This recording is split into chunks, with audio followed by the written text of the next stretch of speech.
पाकिस्तान इस वक्त उन 4 मुल्कों में शामिल हो चुका है जो बड़ी तेजी के साथ डिफॉल्ट होने की तरफ जा रहे हैं।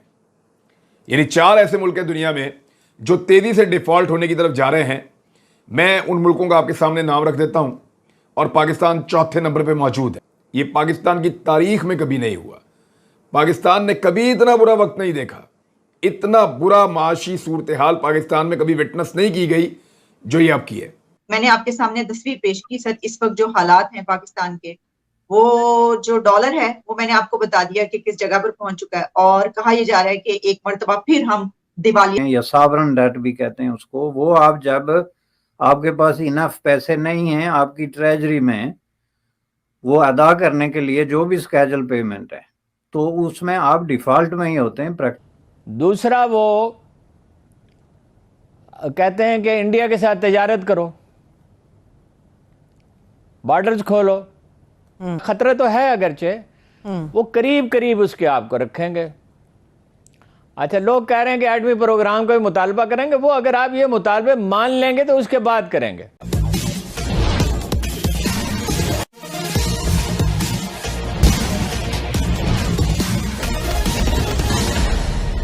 अमेरिका के एक प्रसिद्ध अखबार राइटर्स ने पाकिस्तान को श्रीलंका सहित उन 4 देशों के साथ रखा है जो दिवालिया घोषित हो चुके हैं।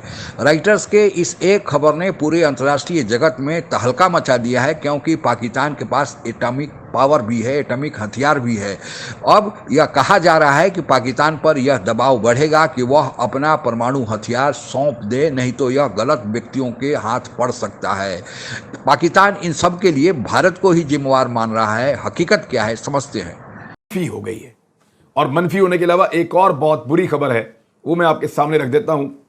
अब क्योंकि जिस तरह की हुकूमत है उसी तरह की खबरें आएंगी।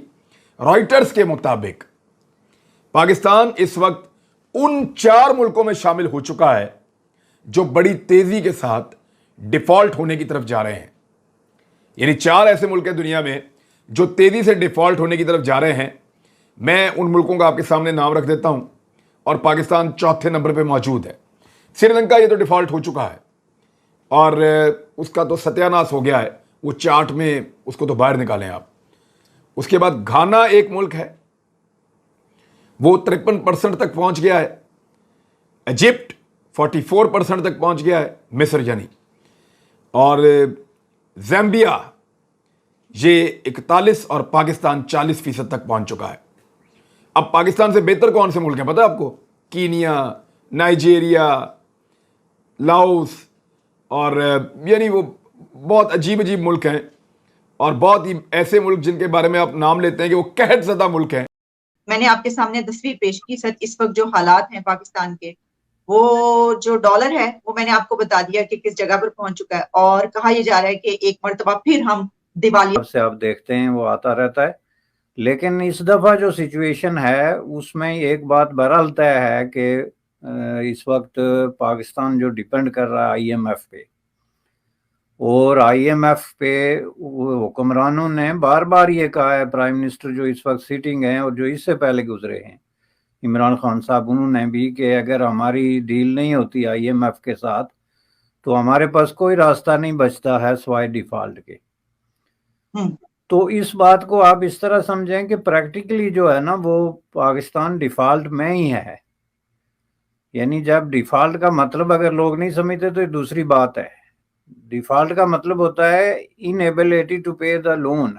कोई भी जो स्केड्यूल्ड लोन है, कोई भी आपकी जो पेमेंट जो आप कहीं पे किसी को ओ करते हैं, और मुल्कों की सूरत में जब आप किसी इंटरनेशनल मॉनिटरी फंड को, इंटरनेशनल बैंकिंग सिस्टम को या किसी कंट्री को फॉरेन डेट जिसको आप कहते हैं या सॉवरेन डेट भी कहते हैं उसको, वो आप जब आपके पास इनफ पैसे नहीं हैं आपकी ट्रेजरी में वो अदा करने के लिए जो भी स्केड्यूल पेमेंट है तो उसमें आप डिफॉल्ट में ही होते हैं। देखिए 3 चीजों का वो मुतालबा कर रहे हैं अमरीकी, 3 चीजों का बिल्कुल वाज़ेह, कोई एम्बिग्विटी नहीं है। ये सियासतदान ये बात इसलिए नहीं करते कि इनमें से कोई अमेरिका को नाराज नहीं करना चाहता। एक ये मांग रहे हैं अड्डे, अमेरिका अड्डे मांग रहा है यहाँ पे, हाँ जी। ये आपकी सरजमीन पे वो मौजूदगी चाहते हैं अपनी, अफगानों पे उनका गुस्सा ख़त्म नहीं हुआ और उसका गुस्सा हम पे भी, हमसे बदला लेना चाहते। दूसरा, वो कहते हैं कि इंडिया के साथ तजारत करो, बॉर्डर्स खोलो, और तीसरी बात यह है इसराइल को तस्लीम करो। सऊदी अरब की लीडरशिप, ये रिस्क, खतरा तो है अगरचे, वो करीब करीब उसके आपको रखेंगे। अच्छा, लोग कह रहे हैं कि एटमी प्रोग्राम का भी मुतालबा करेंगे, वो अगर आप ये मुतालबे मान लेंगे तो उसके बाद करेंगे। अना और जिद की वजह से इस निजाम को कायम रखा गया है। एक अना और जिद की वजह से सियासी और माशी अदम इस्तेहकाम को मौजूद, ये पाकिस्तान की तारीख में कभी नहीं हुआ। पाकिस्तान ने कभी इतना बुरा वक्त नहीं देखा, इतना बुरा माशी सूरत हाल पाकिस्तान में कभी विटनेस नहीं की गई जो ये अब की है। 225 रुपए की नई बुलंद तरीन सतह पर डॉलर पहुंचा और ये तारीखी एक बुलंद तरीन सतह है और तारीखी नौयत का ये एक इजाफा है।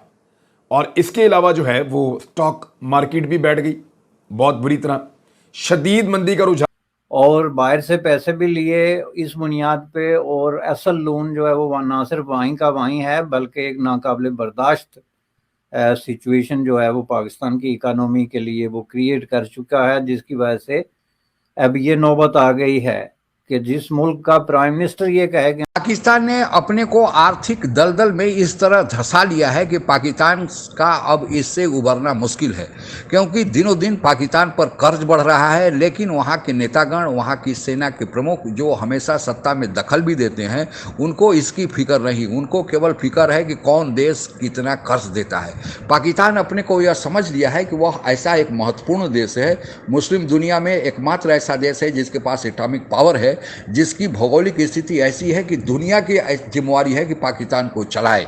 लेकिन अब यह ऐसी बात नहीं है। जो देश कर्ज देने वाले पाकिस्तान को थे उसमें सऊदी अरबिया और यूएई प्रमुख थे, लेकिन पाकिस्तान के गलत कूटनीति के कारण ये दोनों देश पाकिस्तान से पीछा छुड़ाने लगे हैं। और साथ ही ले देकर पाकिस्तान को एक चीन बचा था, लेकिन चीन भी अब कर्ज देने से कतरा रहा है, क्योंकि चीन जो पहले कर्ज दिया था अब उसकी भरपाई करना भी मुश्किल हो गया है। पाकिस्तान की आर्थिक अवस्था ऐसी है कि अब उसके देश चलाने के लिए भी पाकिस्तान के पास पैसे नहीं है। अब देश चलाने के लिए अगर कर्ज न मिले तो पाकिस्तान चले ही नहीं।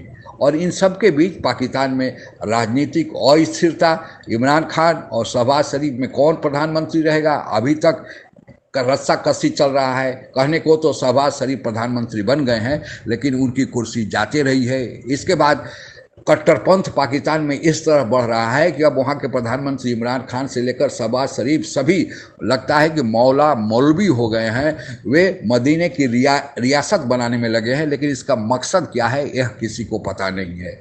इसके अलावा जो पाकिस्तान पर आतंकियों का, जो जिसको पाकिस्तान कहता है तहरीक तालिबान पाकिस्तान, जो तालिबान का ही एक हिस्सा है उसका, और फिर स्वतंत्रता सेनानी बलूचिस्तान के लोगों का बीएलए के बैनर तले जो आए दिन यहाँ के सैनिक और सुरक्षा बल के जवानों और चीन के नागरिकों पर हमले हो रहे हैं, वह एक अलग से सिरदर्द है। हालांकि ऐसा यह होना था क्योंकि पाकिस्तान खुद ही बड़े पैमाने में अपने यहाँ उत्पादक रहा है कि आतंकियों को उत्पादन करें और दूसरे देश में निर्यात करें, जिसमें पहले अफगानिस्तान को किया और फिर अब वह भारत में करता है। लेकिन अब दोनों जगह पाकिस्तान की दाल नहीं गल रही है, तो जो आतंकी उसने पैदा किए हैं वह पाकिस्तान के ही गले पड़ने वाले हैं। भारत के साथ जहाँ तक संबंधों का सवाल है, पाकिस्तान चाहता है कि भारत के साथ उसके संबंध ठीक हों, लेकिन पाकिस्तान शायद संबंध शर्म बस नहीं कर पा रहा है कि जो इमरान खान कह चुके हैं कि 5 अगस्त 2019 को भारत ने जो जम्मू कश्मीर का विशेष दर्जा समाप्त किया था, भारत उससे पीछे हटे तभी भारत से वार्ता होगी। लगता है कि यह बयान इतना पाकिस्तान में पॉपुलर हो गया है कि अब नवाज शरीफ के भाई शहबाज शरीफ भी अगर चाहें तो शायद उस बयान से अब अपने को मुंह नहीं मोड़ सकते हैं। इसीलिए लगता है कि पाकिस्तान अकेला थकेला पड़ गया है। जो मदद करने वाले पड़ोसी देश थे, चाहे भारत हो, अफगानिस्तान की खुद ही हालत अच्छी नहीं, भारत से पाकिस्तान का बोलाचाली ही बंद है। और रह गया ईरान, उसकी भी हालत खराब है क्योंकि अमेरिका ने उस पर भी सैंक्शन लगा दिया है। चीन पीछे मुड़ गया, पैसा नहीं दे रहा है। सऊदी अरबिया यूएई भी हाथ कतरा रहे हैं और अमेरिका और पश्चिमी देशों के साथ पाकिस्तान का ऐसे ही 36 का आंकड़ा है।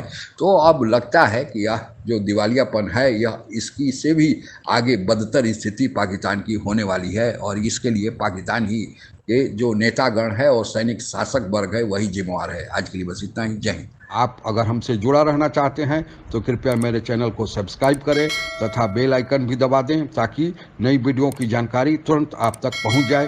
धन्यवाद। जय हिंद।